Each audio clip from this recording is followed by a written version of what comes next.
여러분, 세월 앞에 장사 없다는 말 참 야속하게 들릴 때가 많으시지요?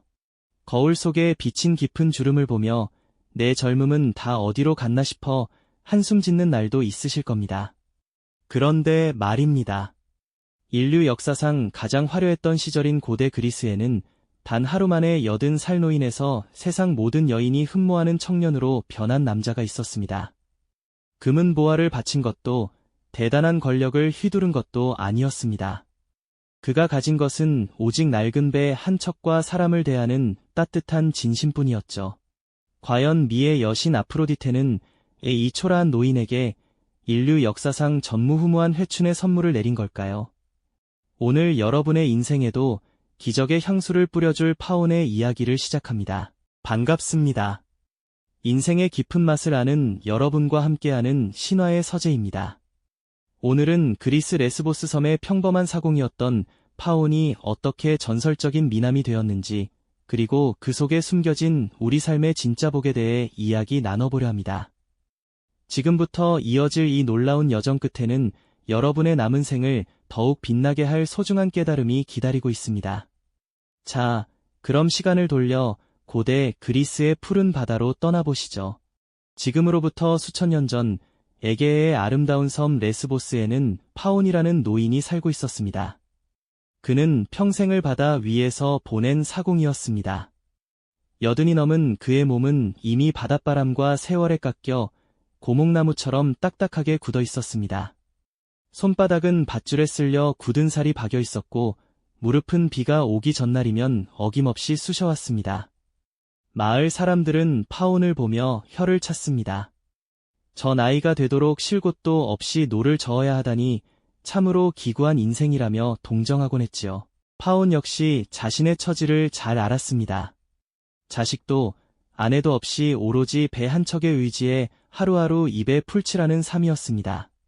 하지만 파온은 자신의 삶을 원망하지 않았습니다. 그저 찾아오는 손님을 정성껏 모시는 것이 자신의 운명이라 여겼고, 비록 몸은 고되었지만 마음만은 늘 평온함을 유지하려 애썼습니다. 그런데 어느 유난히 파도가 거칠고 바람이 차가웠던 날이었습니다. 포구에 한 노파가 나타났습니다. 몸에서는 키키한 냄새가 났고 옷은 여기저기 기워져 누더기나 다름없었습니다.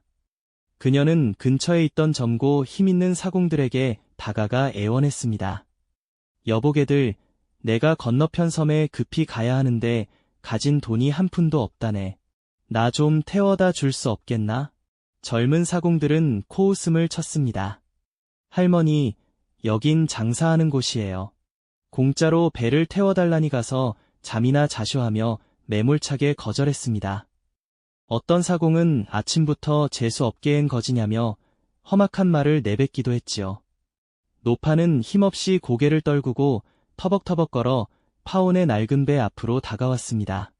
여러분이라면 이 상황에서 어떻게 하시겠습니까? 하루 벌어 하루 먹고 살기도 힘든 파온에게 이 노파는 그저 짐일 뿐이었을까요?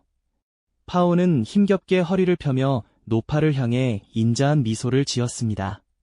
할머니, 날도 추운데 어서 타시구려. 나도 마침 건너편에 볼 일이 있었답니다. 사실 파온은 건너편에 갈 볼 일이 전혀 없었습니다. 하지만 추위에 떨며 간절하게 도움을 요청하는 노파의 모습이 마치 자신의 외로운 처지 같아 도저히 외면할 수 없었던 것입니다. 거친 파도를 헤치며 파온은 묵묵히 노를 저었습니다. 80대 노인의 마른 근육이 비명을 질렀고 숨은 턱끝까지 차올랐지만 그는 노파가 불안해할까 봐 거친 숨소리조차 조절하며 정성껏 배를 몰았습니다. 한참을 가던 중 노파가 물었습니다. 노인장, 왜 아무 대가도 바라지 않고 나를 도와주는 거요? 파온은 가쁜 숨을 몰아쉬며 대답했습니다. 할머니, 인생이란 게 결국 같은 배를 타고 가는 것 아니겠습니까? 나중에 저도 힘이 빠져 길가에 쓰러지면 누군가 제 손을 잡아주길 바라는 마음뿐입니다. 파온의 이 소박하지만 깊은 진심은 차가운 바닷바람을 녹일 만큼 따뜻했습니다.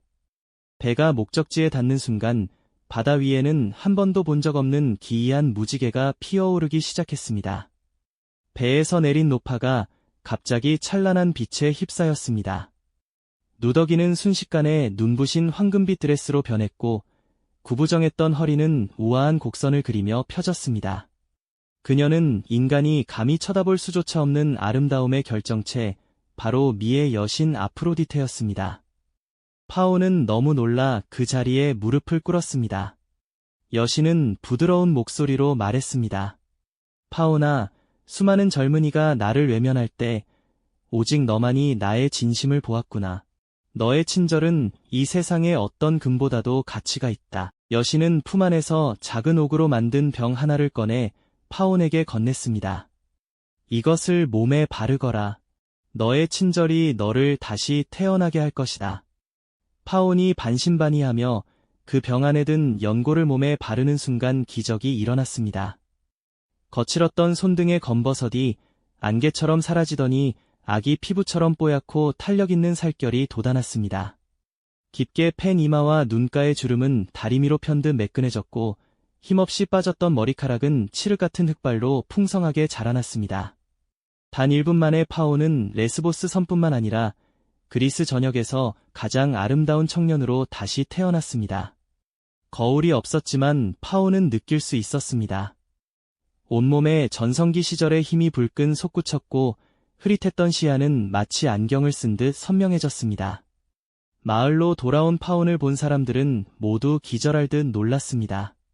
아니, 저 청년은 누구지?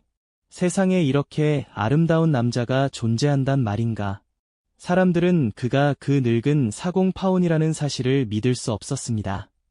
당대 최고의 천재 시인 사포는 파온의 미모에 영감을 받아 수많은 시를 썼고 파온은 죽을 때까지 여신의 축복 속에서 가장 찬란한 젊음을 누렸습니다.